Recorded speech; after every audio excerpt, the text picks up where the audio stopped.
Now, this is the best part of the show. Joining me is Sandra Smith, co-anchor of America Reports. You get me all fired up, as Larry. always. Look it. It's my riff. You're not responsible for it. I'm just saying, if he doesn't like what McCarthy and the GOP put on the table, fine. Then put something else on the table. But all he's doing is whining and complaining with all these left-wing slogans. That's not serious. He's the president. He's supposed to be a serious person. You got a different plan? Come up with his plan. He has no plan. All his MAGA stuff is so boring. It's so silly. It's just so yesterday. It was really set up like this was going to be a rebuttal to Kevin McCarthy's pitch to Wall Street the other day. We didn't really say that. We sort of heard the same old thing. Wall Street didn't build this. Blah, blah, blah, blaming everybody else for the problems that we're currently in. I mean, you mentioned the pessimist nature of America today. 69%, according to that new CNBC survey, are pessimists about the direction of the economy. Well, it's no wonder why. Look at the headlines. Americans are struggling for 24 straight months now of effective pay cuts under this president. That's painful. People are not happy with the way they feel today, and they see this debt ceiling debate in Washington, and they realize why we are where we are today. We can't even get these people in the same room. That's it. We can't get them in the same room. So what happens now? I think that's what the question I get most. So McCarthy lays out in detail his plan, right? We teed this up today during my program. Oh, okay, we just found out Kevin McCarthy's going to speak on the House floor. All right, that was about 2:25 p.m. He was getting ahead of the president. Okay, then the president went to the podium wherever he was, at a union shop.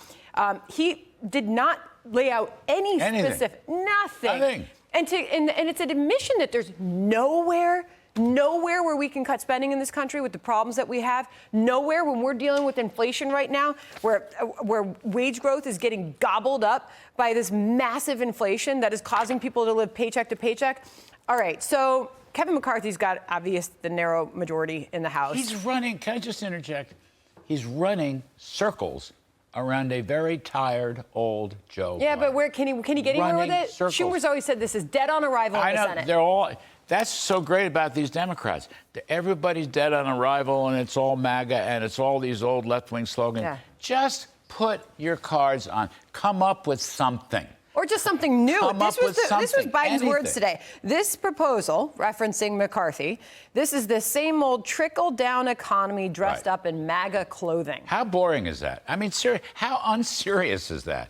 Like, people have heard this now for years. Yeah. And, you can't just boycott what is become a national front page story, okay? The debt ceiling, now we'll see. We'll get April tax revenues very soon, and that's going to inform us when the Treasury will literally run out of money. I think we're already getting a look at those. Goldman Sachs economists put out a note today. They said basically on the weak tax collections that they've seen so far in April, they're saying that we could reach this debt ceiling date sooner than they were predicting. Yeah. They were out in August. The Treasury's at June 5th, right? It could be June. It could be July. I'm just saying, as it becomes a front page story, this trickle-down MAGA response from Democrats will not fly. That's exhausting. People will want... If you don't agree with McCarthy, and I think McCarthy would say this, I've been through a lot of these negotiations in my own government service. I've seen it. They're back and forth. Then fine. Put your best cards on the table. Is McCarthy getting the messaging right? Is he laying out very clearly that chart I just showed you of wages not being able to keep up with inflation? Is he spelling it out for people that the very spending that Biden is not willing to even discuss is what is leading to this historic inflation that is killing the average American family? I read his Wall Street speech, New York Stock Exchange speech on Monday. I'd say yes. Because you have to remind people that Biden keeps saying, KJP was asked about this by Peter Doocy today. Like 69% of people, Doocy asked him about the CNBC survey, they're pessimistic about the economy. How can the president keep touting the economy? Right. Well, she said he's working hard to bring that inflation down.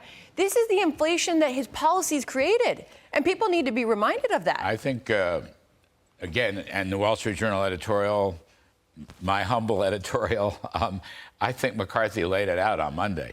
I mean, he even cited real wage figures. I mean, okay, do you think he's got the votes in the House? Oh, yeah, he'll get the vote. He'll win. Okay. He'll get his 218 in the House. Okay. He's going to have trouble in the Senate. And, of course, he's got trouble in the White House. But, as these things go, if you put your cards out there, the public appreciates that. I agree. And McCarthy is showing he's younger, he's more energetic, and he's got ideas. You know, the guy with ideas, the person with ideas, you may not like the ideas, but you'll have grudging respect that he or she is putting that on the table. This tired old song and dance that Biden does, MAGA this, MAGA that. While laughing. Tax cuts for the rich. Well, first of all, no one's talking about tax at all. He's the only guy. He's got tax hikes on everybody in his budget. But I'm just saying, you can't get away with that. McCarthy will win the country. He may not win everything he wants, but because of his posture that he's willing to deal, willing to negotiate, and willing to be constructive. Not to mention, this is a president who says he's probably going to be running again, who promised transparency, the most transparent White House you've ever seen, and he won't even be transparent on this issue. I want Can I just them squeeze to go this in to here? a drive-in movie. I can set up the drive-in movie. We even have a full screen of the drive-in movie. We put them in separate. We put them in separate. we put them in separate cars for obvious reasons. This being 2023. But, you know, something, a cup of coffee, a Diet Coke. My former boss would have given him a Diet Coke and a Hershey candy bar in the back dining room behind the Oval Office. You can't get away with stonewalling the way Biden's doing it. It won't work. And what I tell people, and we're going to be covering this tomorrow, I just want to squeeze this in. This was just brought to my attention, and I was able to go find the government documents that alluded to this. I don't know when this happened. It snuck by me. Mark Thiessen brought it to our attention today. There is now going to be, as of May 1st, okay, I don't know when this passed, but high credit scores are going to cost you as a home buyer. There's going to be a new fee for home buyers with higher credit scores. What? Obviously, this is to subsidize riskier mortgages. May 1st. I'm going to alert you now. You're going to hear about this tomorrow. Did we not riskier more? I went to the Freddie Mac and Fannie Mae websites. This is out there. It's effective May 1st. They're going to start charging you more if you've got better credit when you're buying a home. Your mortgage rates and your mortgage payment will be higher to pay for riskier home buyers. Well, I can fix that. What you got? Start defaulting. I can ruin my own credit. Yeah. Did we forget about 2008? That's what's happening. I got to look into this. Yeah. Mark Thiessen's a smart guy.